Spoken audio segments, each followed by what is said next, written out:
our good pal, Jake Asman, the Jake Asman, as I put there on the screen, the one and only. What's going on, brother? How are you? Long time no talk, Jay. What's going on? I know, Jake. I was on with Jake this morning on the Jake Asman Show, the wildly popular Jake Asman Show. You can catch him on ESPN up there, filling in for Michael K at the drop of a hat, which is great. I actually had one of my buddies text me that I used to work in, was it Oyster Bay? Westbury? Garden City. So I used to work at a baseball facility in Garden City with my buddy Andrew Rashin, and he just hit me up on Instagram at 10:15 this morning. He goes, "Bro, are you on with Jake Asman right now talking about the Jets?" I go, "Sure as hell am." He was like, "Dude, this is awesome." So thank you for having me today. We broke down a little bit of everything. And Jake, now we know kind of a little bit more of who's going to be in, who's going to be out. And I said this morning erroneously that Jermaine Johnson was going to be out. He didn't practice. Now we know he's definitely going to be out. Yep. What is that going to do for the Jets pass rush as they encounter this kind of discombobulated Buccaneers offensive line on Sunday? Yeah, I think it's a big blow for the Jets' chances, Jay, because I think if the Jets are going to win, they have to take advantage of the injuries that Tampa has up front on the O-line. And Jermaine's really, really good. And he was really good in his first game back off the Achilles injury he suffered in week 2 last year. And now for him to, at least miss this game with an ankle sprain, it's a big blow to the Jets pass rush. They still have Will McDonald, who is certainly capable of winning one-on-ones and getting home to the quarterback. He did have 2 sacks and a bunch of pressures in week 1 against Pittsburgh.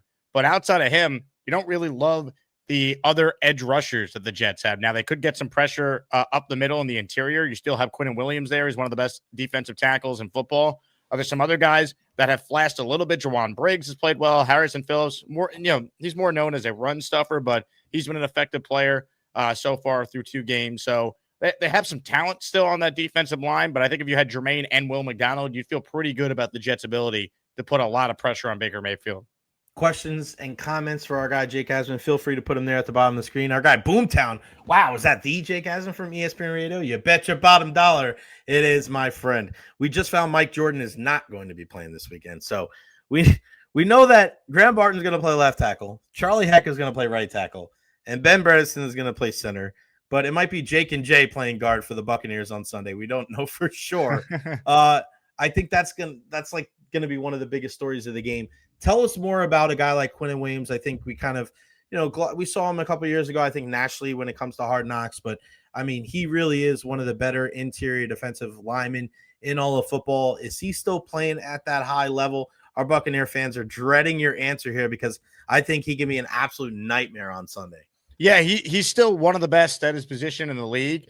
I think a big emphasis for the Jets was to try and get someone next to Quinnen Williams that can at least be solid so he's not constantly being double-teamed on every rep. And I think Harrison Phillips and Jawan Briggs, who the Jets acquired in trades right before the season started, they've been really good so far. The defense as a whole has been atrocious, especially last week against Buffalo. But individually, Quinnen and the other 2 defensive tackles, I think, have been a bright spot for the Jet defense. So I think for the Jets to have any chance, Jay, I do think Quinnen Williams is going to have a big game. Same with Will McDonald. He's in his 3rd year. He did have 10.5 sacks last year. We mentioned it just before with the 2 sacks in the opener against the Steelers. I think those are the guys you're looking at to really go out there and play well. Plus, Quinnen spoke yesterday to local reporters, and he said that the Jets had a team meeting with other defensive players, and they vowed they will never get gashed the way that they got gashed against the Bills again this year. So if your team captain comes out and says that, makes that public, he's now got to back it up with his play. So I think Quinnen Williams and Will McDonald are probably the 2 biggest keys defensively for the Jets to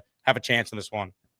Jake, where are you at with a guy like Aaron Glenn? I know a lot of fans and a lot of people that follow the team are very happy with his no-nonsense attitude and just cutting the guy after week 1 and the fumble there. And then after week 2, as you told me before, it was like, man, we thought we were kind of past this, just absolute stinker against the Buffalo Bills. You just want to be competitive, but you didn't see that in the game against Buffalo. Where are we at with Aaron Glenn? Are people still, happy with the way he's going about his business? Because at times you see he's very, at least from our perspective, pretty stern with the media. Sometimes like he's not giving you the full answer. Little Belichick in with way he keeps some stuff close to the vest.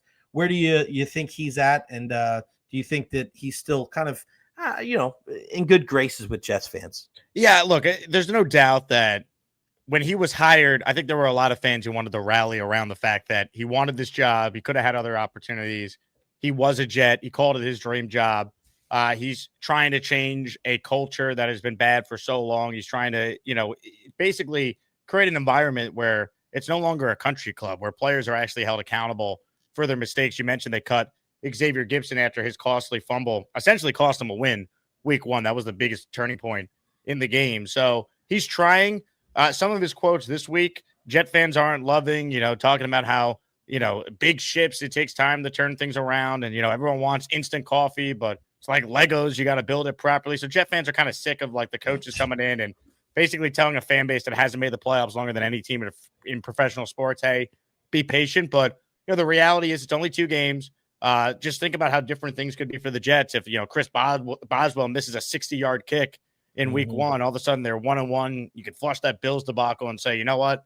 We're going to Tampa. Then you got the Dolphins. Can we find a way to be 2-2 after 4 weeks? So I don't think you want to go too crazy and overreact to, the good or the bad that we've seen. There certainly was way more bad, if not all bad, last week. But I think fans are still encouraged and hoping that he could be the guy. But he doesn't have the same level of patience other Jet coaches would get with a brand new regime, because I think the fan base is just kind of disgusted with how many years this franchise has gone. Forget the playoffs, Jay. The Jets haven't won more than 7 games in the season in 10 years. The last time the Jets won more than 7 games, Ryan Fitzpatrick was the quarterback. And your guy, Todd Bowles, was in his first year as the coach of the Jets. That's how pathetic this franchise has been. So no division title since 2002. They haven't won the Super Bowl, of course, since Joe Namath in Super Bowl III, the 1968 season. So yeah, it ain't easy being a Jet fan, and that's what Aaron Glenn's kind of walking into here. So he certainly needs more than just 2 games to turn it around, but it's not going to be easy. That is for sure.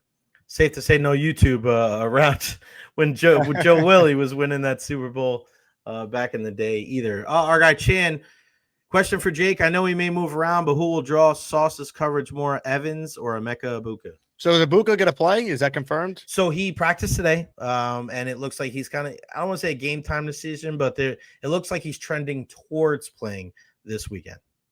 I would think that they're going to probably use Sauce on Mike Evans for most of the game. He's a similar type of receiver to what DK Metcalf was week 1. Mm-hmm. And week 1 was the first time since Sauce Gardner's been in the NFL that the Jets have actually allowed him to shadow an opponent's number 1 receiver for the entire game. I think you saw Derek Stingley do that for Houston on Monday night against Evans, and he held him in check, relatively speaking. So I could see a similar type of game plan with Sauce on Mike Evans. That's what I've heard, kind of reading the tea leaves and what I've heard from some people around the team, that's probably going to be their plan. I'm not saying Sauce in certain matchups couldn't maybe slide over to Ibuka, but I'd be surprised if we don't see Sauce primarily on Mike Evans for the vast majority of the game.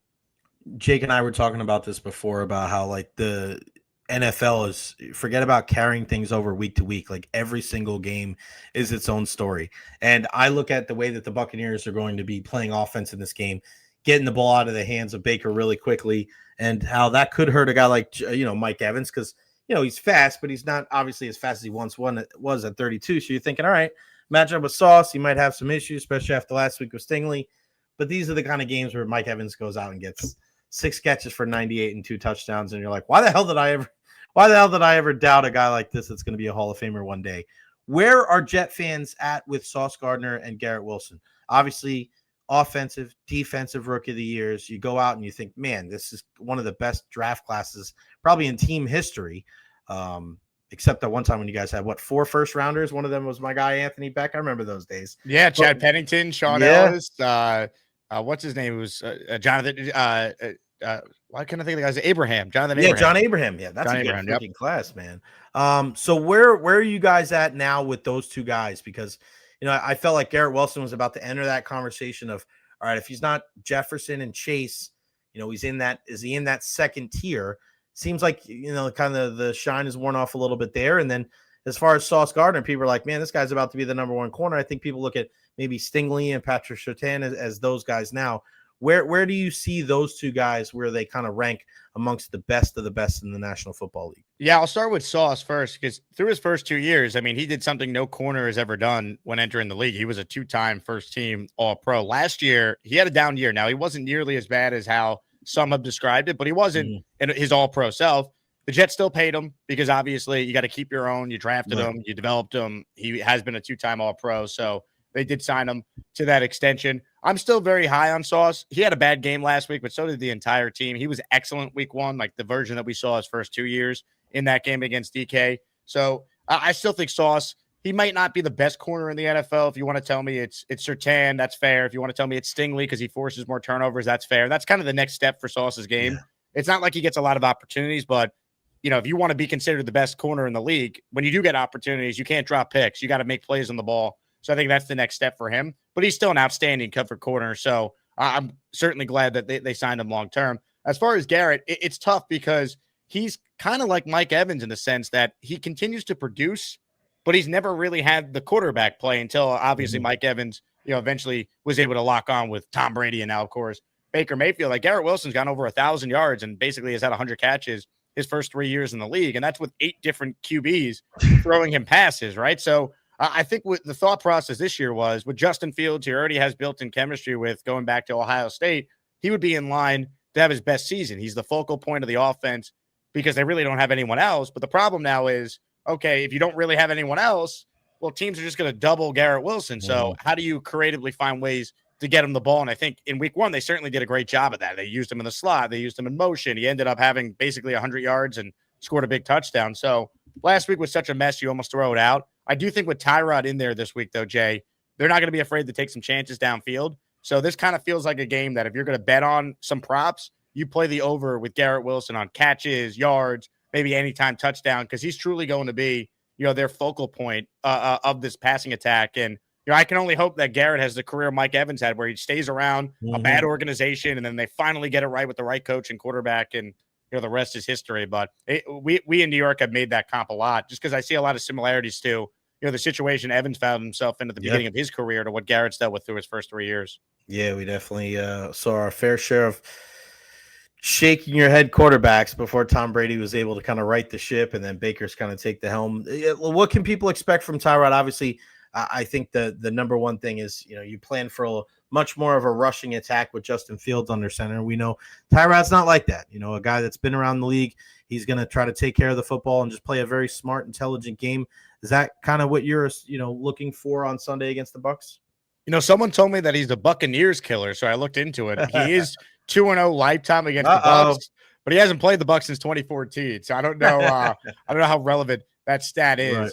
But look, I think you kind of nailed it with Tyrod, right? I think they are going to be more apt to take chances downfield. I think they'll throw a couple deep balls to Garrett Wilson. Arian Smith, I think, is a name to watch for the Jets passing attack. He's a true 4-3 speed guy. He did have drop issues at Georgia, which is why he fell in the draft. But I was at a couple of training camp practices this summer and really saw Tyrod on that second team have pretty good chemistry with Arian Smith. So he's potentially a name to watch for some big plays downfield. Tyrod's a guy that's not afraid to throw the deep ball. He does stand in the pocket, though, and he waits for plays to develop. And that could be risky if you can't protect him because the knock on Tyrod has not been ability. It's been durability. When he's had opportunities to play, he's been hurt. The last time we saw him was with the Giants in 2023, and he played pretty well in just 5 starts once he came back from yet another injury during that stint with the Giants. So if they protect him, and I think the Jets have a very good offensive line, I think he has a chance to kind of provide a steady level of quarterback play. I don't think he's going to throw for 300 yards and a bunch of touchdowns, but if the Jets lose, I don't think he's going to be the reason why they're losing, if that makes sense. Hassan Reddick, I mentioned him today when I was on with you and how he's kind of taken a leadership role, and you were like, I can't believe this. Amazing. I mean, it's just take us through, what Jets fans feel and what happened last year, because, from our perspective, and I keep saying to people, I don't look at it and take last year into account. I look more of the 1-year prove-it deal that he signed with Carolina and was able to parlay that into a multi-year deal with the Eagles. I mean, he pretty much told the Jets, like, I'm not signing a long-term deal there. And they just thought that they were going to change his mind. Like, what the hell, from a guy that follows the team closely? Like, where did it all go wrong there with Hassan? Yeah, I mean, when they made the deal, we all operated under the assumption that they obviously know he wants a new contract. So I'm sure they worked out or were very comfortable making this deal, knowing they were going to be able to work out some sort of extension, even if it was just a raise for a year and get something done. And that just never happens. So, like, Reddick would have signed long-term with the Jets if they offered him a long-term deal. They never did. So this holdout drags on. He cost himself $7 million. It ended up being so silly because he completely cratered his market. If he had signed, if he had just joined the Jets and taken whatever offer they reportedly made to increase his base salary for the year, they were going to put some incentives in his deal based on sacks and performance. If he just showed up and did what he has been doing in his whole career, he would have got a lot more money than any team in free agency, maybe even the Jets. But that was such a mess. It was such a bad move by Joe Douglas, the previous GM, because they traded away John Franklin Myers for a bag of peanuts to Denver. They let Bryce Huff go in free agency to the Eagles, and then they make this deal for Reddick, and we're thinking, okay, well, at least Reddick's been a guy that's, a double-digit sack a year player in his career, and they just never got anything done. And by the time he finally did show up to the Jets, they were 2-5. He was completely out of shape, so he was as ineffective of a player as you'll see, and he did nothing. And it will go down as one of the worst trades in franchise history for the Jets, and Jet fans can't stand him, and it'd be very Jets for him to have a big game Sunday. So I'm almost just like scouring, FanDuel right now, looking for whatever the odds are on like Hassan Reddick to have a sack, because I can almost guarantee he's going to do something on Sunday, because that'd be very Jet-like to happen. Well, make sure you get all those bets in, because remember the rules are different here in Florida. So certain apps work up there that don't work down here, and I never remember which one I get down here. I'm like, God dang! But we have the Hard Rock Bet app down here, so if you come down here, that's a lot of fun to get some great odds. Who's the one guy that you're looking at? Give me a guy on offense. Give me a guy on defense that you're keeping an eye on Sunday. Maybe that's flying under the radar a little bit. On defense, I'll start with Will McDonald, because I think without Jermaine Johnson, there's another onus or an extra onus on McDonald to have a big game. He needs to put pressure on the quarterback, whether he's matched up on the left or the right side. We know the Bucs are going to be down, of course. They're starting tackles. I think he's got to play really well, put some pressure on Baker Mayfield, and provide a real boost to that pass rush for the Jets. And then offensively, I'm going to go with it's tough. I'm iffy on which running back I want to pick. I'm going to go with Breece Hall, though, because I think in a game like this where the Jets might have to open it up a little bit more, and I think they're capable of opening it up a little bit more, I would think Tyrod Taylor and Breece Hall, they could be in for a big game together. We know the focus is going to be on Garrett Wilson, as it should be, but Breece is a guy that we saw a lot this summer just be lined up as almost like another slot wide receiver, try and get him matched up against a linebacker or a safety. And he's basically like an extra wide receiver out there. He's got great hands. He was second in the NFL in 2023 in yards from scrimmage behind just Christian McCaffrey. So similar to how we saw and we have seen the Niners use McCaffrey, I could see a similar type of usage for Breece in this game Sunday. So I think if you're looking for a guy that maybe can make a couple plays downfield, it might not be a wide receiver or a tight end. It might be the running back Breece Hall out of the backfield or just lined up in the slot.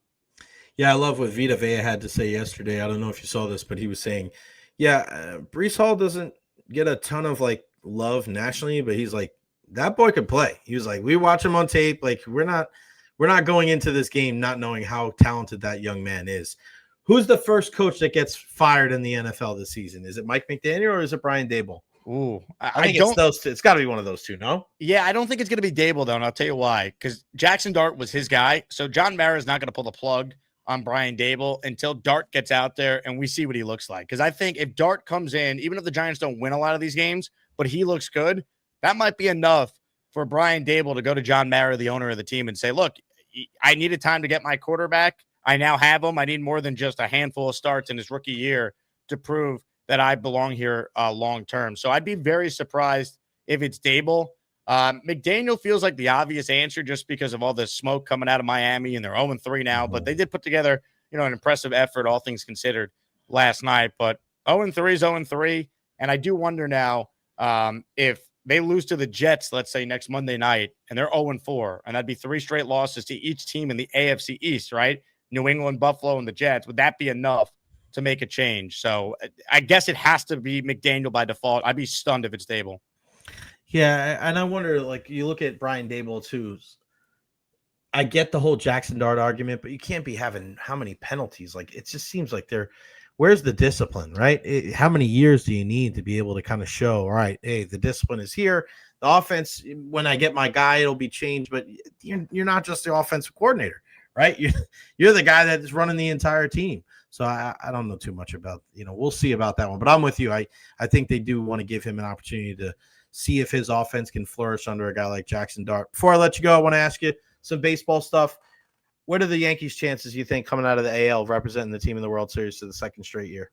I've had doubts about this team for most of the summer. And look, the thing I think the Yankees have going for them is that the American League is just not that good, Jay. I mean, Yeah. you look around, like who's the dominant force? You know, like the Red Sox are a good team, but I think talent-wise, the Yankees are better. They did actually finally win a series against Boston, last week, taking 2 out of 3 at Fenway. The Blue Jays are a very good team, but they've done nothing. They've never proved anything in the playoffs. So I don't necessarily fear them. I think you look at some of the other teams in the AL. I mean, the Tigers, they were going to run away with it, right? Well, all of a sudden, the Guardians are just 3.5 games back because they've won 7 in a row, and Detroit's lost 3 straight. Seattle and Houston are both very flawed, and there's no clear-cut AL West winner. So I think you could tell me any team in the American League got to the World Series, and I wouldn't be stunned. So I think that's the best thing about the Yankees' chances, but also kind of the worst thing, because it's like the Yankees shouldn't be relying on like an absolute crapshoot with the team and payroll they have. They should be more of a guarantee in October. But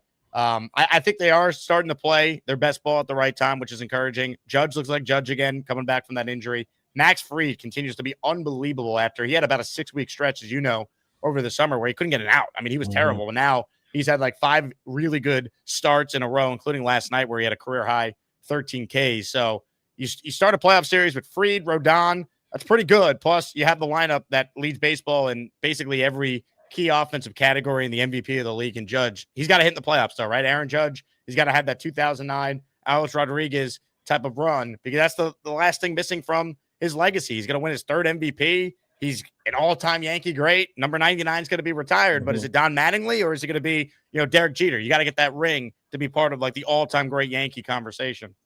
Yeah, he's got to start dating Kate Hudson, because that's what happened in 2009 for A-Rod, and that's why I think everything turns around. Yeah, and I just think the versatility of a guy like Bellinger and Jazz Chisholm, like this team is a lot more athletic than it was last postseason and the postseason before that. I think getting Jose Caballero from the Rays was probably one of the most underrated moves that they can make. And I texted you about that a couple weeks ago, about how like he may not be an everyday shortstop, but he's going to be able to play multiple positions. He's a fantastic base stealer. And I think just a tremendous asset to the team.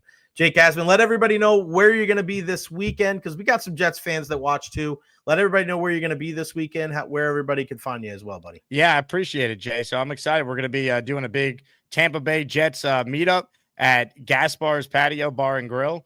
So that there we go. There you go. I actually put the flyer in there for you. So thank you, pal. It will be a bunch of Jet fans, but all Bucs fans are certainly welcome. Fireman Ed's going to be there. Nice. Super Bowl III champ Earl Christie, who lives down in Tampa, he's going to be there. It's going to be a lot of fun. So if anyone is from the New York area that lives now down in Tampa, it's amazing, right? Like Florida is my 3rd most viewed state on my YouTube show behind New York and Jersey. So a ton of Jet fans I know are going to be making the trip, or they already do live down in the area. So if anyone's around and wants to hang out, 5 to 8 or 5 until closing time, we'll be chilling at Gaspar's. There'll be giveaways. There'll be raffle prizes, drink specials. I know, Jay, you're going to be stopping by, so it's going to be a lot of fun.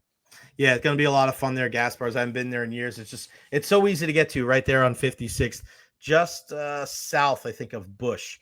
It's right there. So listen, guys, go on out there. It's going to be a lot of fun. And of course, it's going to be a lot of college football games on. So here's the other thing, 5 to 8.